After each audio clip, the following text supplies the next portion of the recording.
प्रेमियों, और शाकुंतल नाम की सखी, आपने भारतीय इतिहास में पढ़ा होगा, छत्ता तेरे राज में धक धक धरती होए, जित जित घोड़ा मुख करे उतुत फतेह होए, महाराज धराज छत्रसाल के रूप में प्रकट हुई, चंपत राय और शारदा के पुत्र के रूप में प्रकट हुई।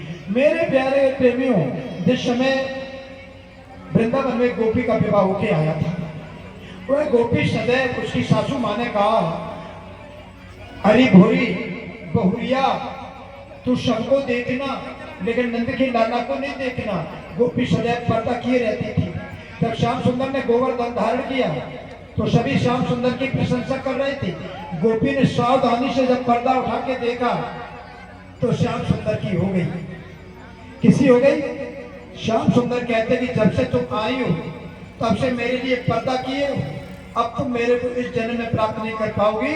इसलिए वही गोपी यहाँ पर आकर के मीरा के रूप में प्रकट होती। बोलो राधे राधे। मेरे प्यारे प्रेमियों, बहुत विवरण है जिसका मैं वर्णन करूं तो बहुत समय लगता है। इसीलिए मेरी बहन बेटियों, कभी मंदिर में जाएं, किसी साधु के सामने जाएं तो पर्दा करके ना जाएं, खोल के देखो ये साधु चोर है, क्योंकि तुम्हारी आंखों से पता चल जाएगा ये चोर है कि वास्तविक संत है।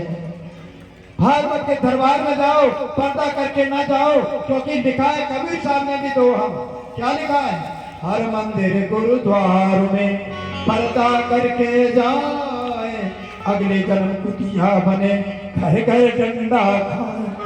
तुम मेरे प्यारे प्रेमी, संतों ने बहुत ललकारा लेकिन नहीं मानते हैं। याद रखो, भारत में कभी पर्दा प्रथा नहीं थी।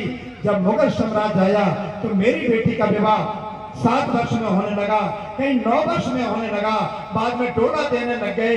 13 वर्ष में, 14 वर्ष में, 15 वर्ष में, 16 वर्ष में गोना होने लगा था। उस समय ये पर्दा प्रथा मेरे भारत में चली थी।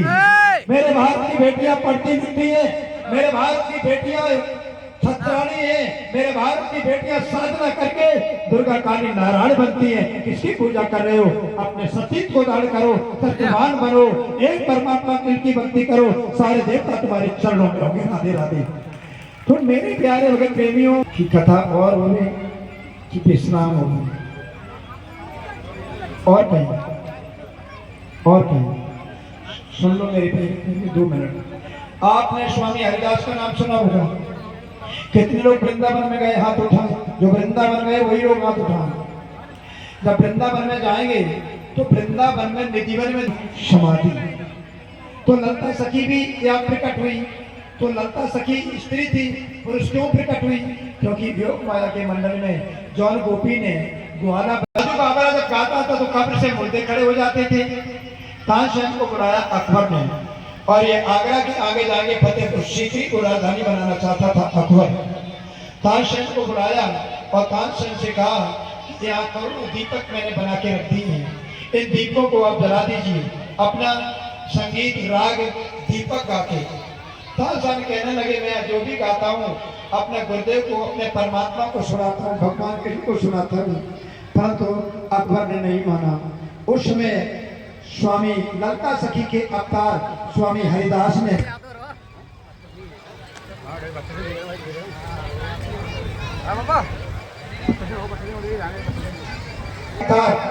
स्वामी हरिदास के शिष्य तानसेन ने राग दीपक अलापा, और जैसे ही राग दीपक गाते हैं एक पल में करोड़ों दीपक जल जाते हैं। ये भारत के वक्त की बात है प्यारे प्रेमियों, याद रखना। भारत का संत, भारत की सती और परमात्मा के भक्त को कभी हल्के में नहीं ले लेना प्यारे प्रेमियों। उस समय क्या, जब दीपक जलते हैं कहने लगे दीपकों को शांत करो। उस समय तानसेन कहते हैं, मैं प्रकाश करने वाला हूँ, अंधेरा नहीं कर सकता।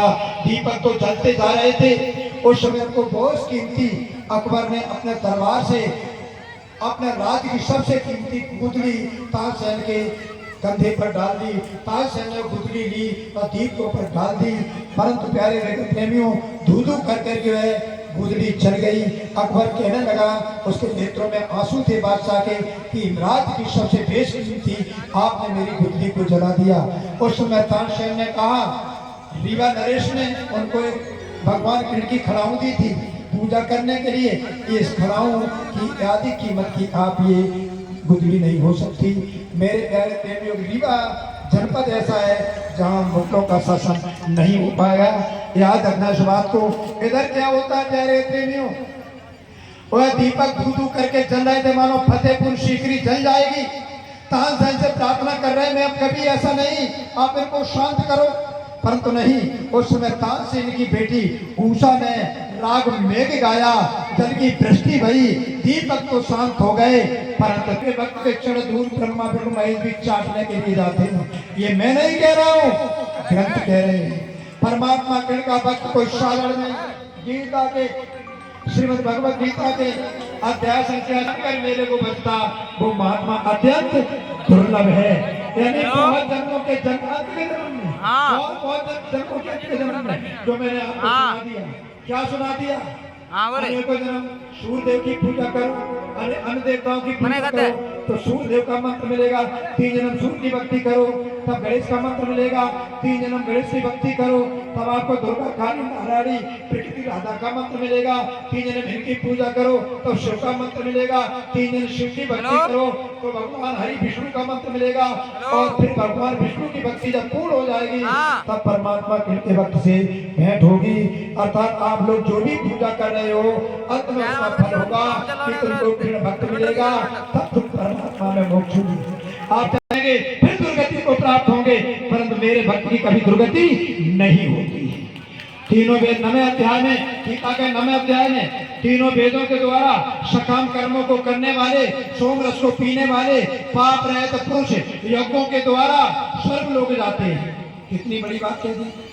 संसार में पहले राधा, बाद में कृष्ण, पहले माया शुरू, बाद में परमात्मा, पहले लक्ष्मी, बाद में नारायण, पहले माया, बाद में पुरुष, गौरी शंकर, पहले माया, बाद में पुरुष, सीताराम, पहले माया, बाद में पुरुष, राधा श्यामा